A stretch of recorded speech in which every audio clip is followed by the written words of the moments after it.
right, well today I want to show you how paper clutter makes its way all the way through our house. So how it comes in, where it gets stored, and then makes its way back out again too. That's the best part. All right, so let's head inside and I will get started showing you what we do with paper as soon as it enters our house. So I have some mail and some other like random papers that were in the house. This is what's really funny though. Okay, I'm just walking in. Look what Tom put here on the counter.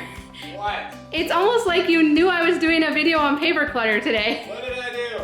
I have no idea what this random pile of stuff is, but it looks like Leave it alone. Leave it alone. I sold the car and that was in the glove box. But the temptation, is this how it goes in your house, is always for everyone to stop right here and put everything on the table. But it's like, do not pass go, do not collect $200, go straight to the recycling in the garbage can with it.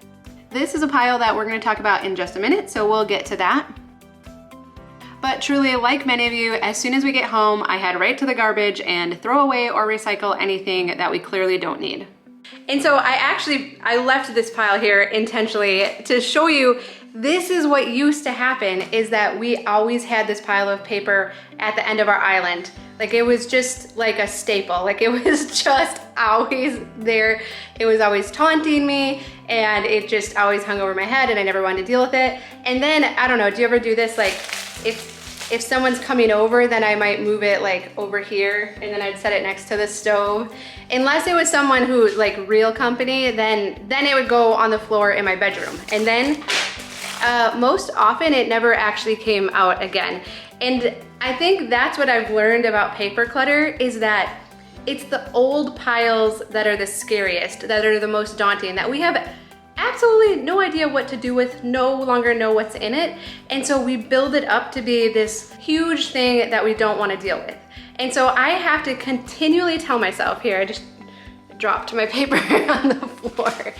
I have to continually tell myself that small piles aren't scary. And so that's why I really try to deal with anything and everything as it comes in the house now, so that we don't have these piles sitting around. Even this like little pile that Tom put there, my thought is like, small piles aren't scary. So I could go through that very quickly because most likely there's not really anything in there is that important or that I would have to deal with. But if I leave it like that and with all the papers like all like folded up weird and stuff, that pile becomes scary, especially if I add it to another pile. And so the key to our paper system now, and I'm gonna show you specifically where some of this stuff is gonna go, the key to it is actually sorting it as it comes into the house, so we don't end up with these big piles of we don't know what's in them, because those are the ones that really taunt us, because we assume that everything is important and is a big deal and is going to take a long time to deal with. And so that's what I want to show you right now, is how I intentionally sort it. So even if I'm not able to deal with everything right now, I don't ever have these big piles hanging over my head. So I think there's two main misconceptions when it comes to our paper clutter system. One is that it's somehow going to do it for us, but really the only system that works is the one that we work and we continue to use. The other is that it has to be fancy or pretty, or I don't know, it's anything like that. I'm gonna show you my system. It is not fancy or pretty. So anything that comes into our house basically goes into one of four categories. So the first is trash, recycling, or shred. So a lot of times we get stuff in the mail that has account information or something personal.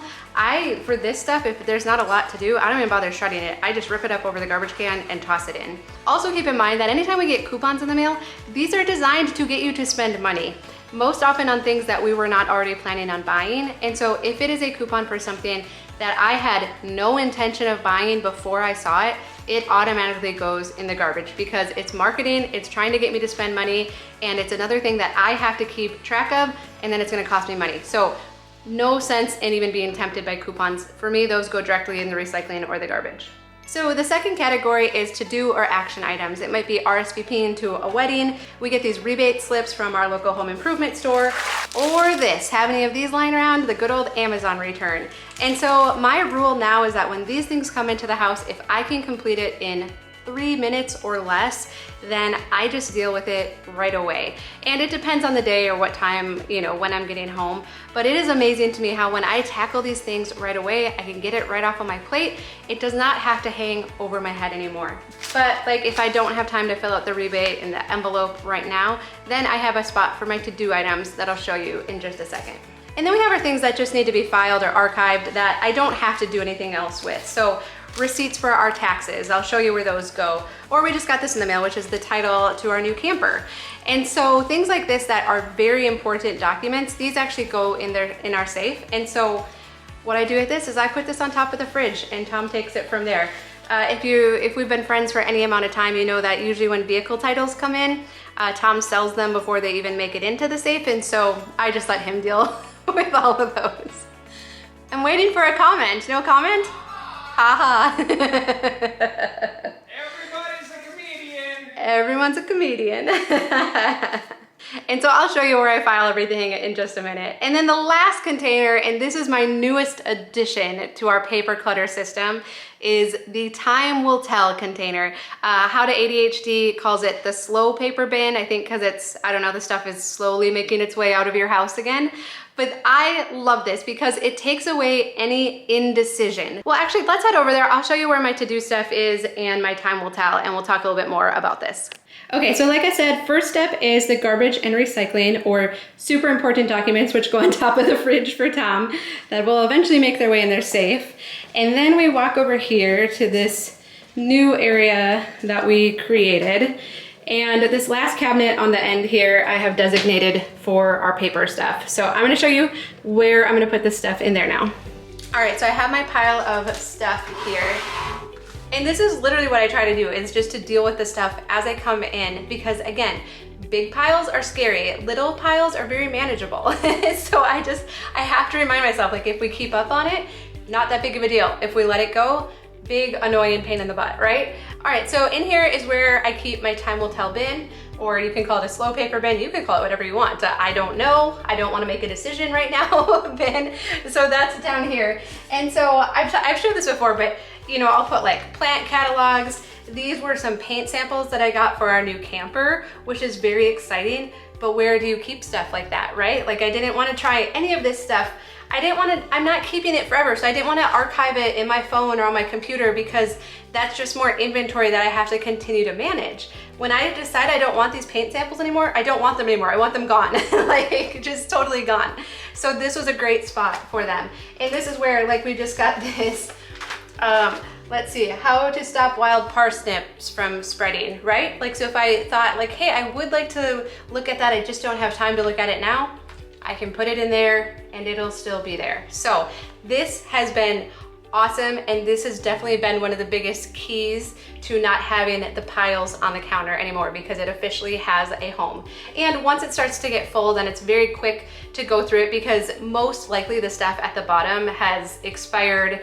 Even like these catalogs now, I could very easily get rid of them because I'm not ordering spring flowers. And that's what's the beauty of the time will tell bin, is that there's nothing in there that requires action. So it can get super deep and it still doesn't stress me out or overwhelm me, because none of it requires action. I didn't forget to do anything. I didn't forget about anything, right? Isn't that always the fear when we see a stack of paper?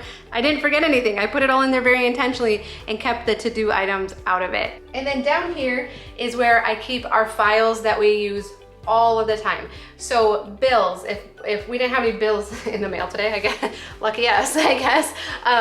But as soon as a bill comes in, I open it up, I take it out of the envelope, and then I put it in our bills folder so that when it's time to pay bills, we can pull it out. I don't have to search through a stack to find it. And there's a couple things that I always try to keep in mind. One is that if I can't find it later on, then it does not do me any good if I filed it or put it somewhere. So that's where broad categories work well for me. The other is keeping in mind that 90% of the stuff we file, we will never, ever, ever, ever access again. We never actually need them again. And so again, that's where using broad categories works very well for me. So then, like I said, I had this like rebate form that needs to get filled out. So ideally, I fill these out right away, because is there anything worse than knowing that you could have had $10.79 sent back to you and that you didn't do it?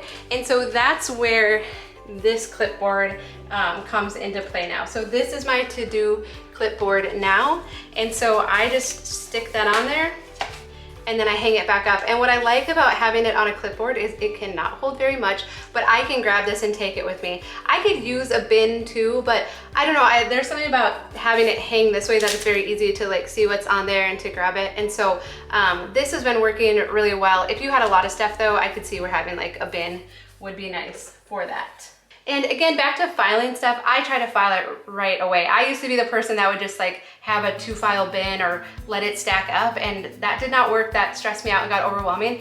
It actually takes like 3 seconds to file something, right? And I very intentionally only keep the folders that we use really frequently here. So like our bills folder, our receipts, if we have any kind of receipt we want to save for taxes, my meal planning sheets are in here. And so anything we access on a regular basis, I want it handy, and then they're all labeled 2020. So at the end of this year, they will get archived for long-term storage if we need them longer. And then I'll put new ones in for this year so they never get super full. And then I do still have my clear bin with longer term filing steps. So if it is something that we don't use very often, then I do keep those in a separate spot. But I do try, whenever I go to like bring something to that bin, to those files, I file it right away. I don't let it sit and stop on top because that is so overwhelming.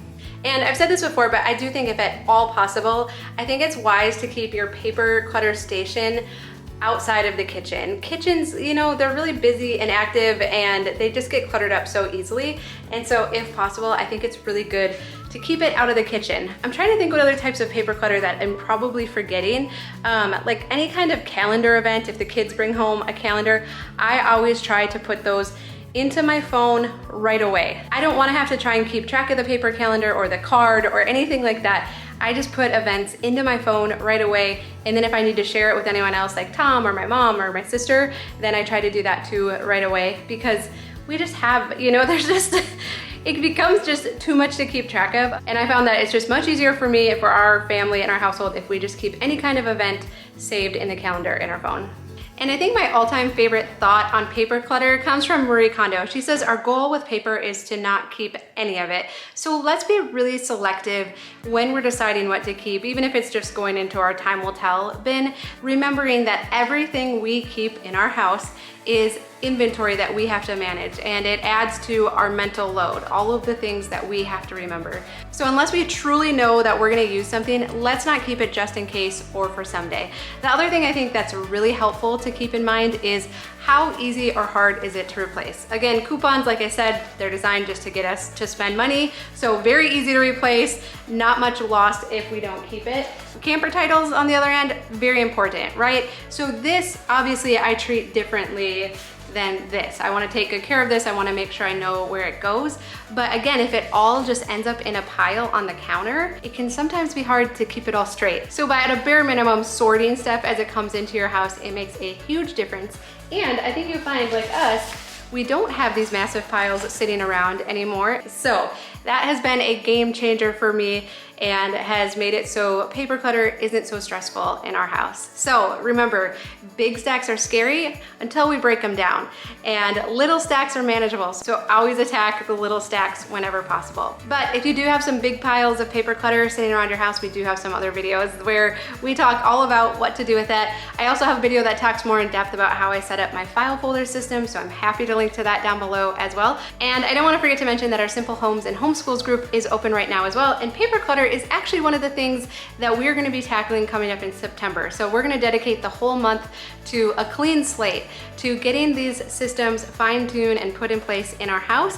We're going to talk about everything from meal planning and laundry systems to, yes, paper clutter and simplifying your kids' toys. And so whether you're a homeschooling mom, new, experienced, or facilitating school from home, we would love to have you join us. We'll put all the details down below about that.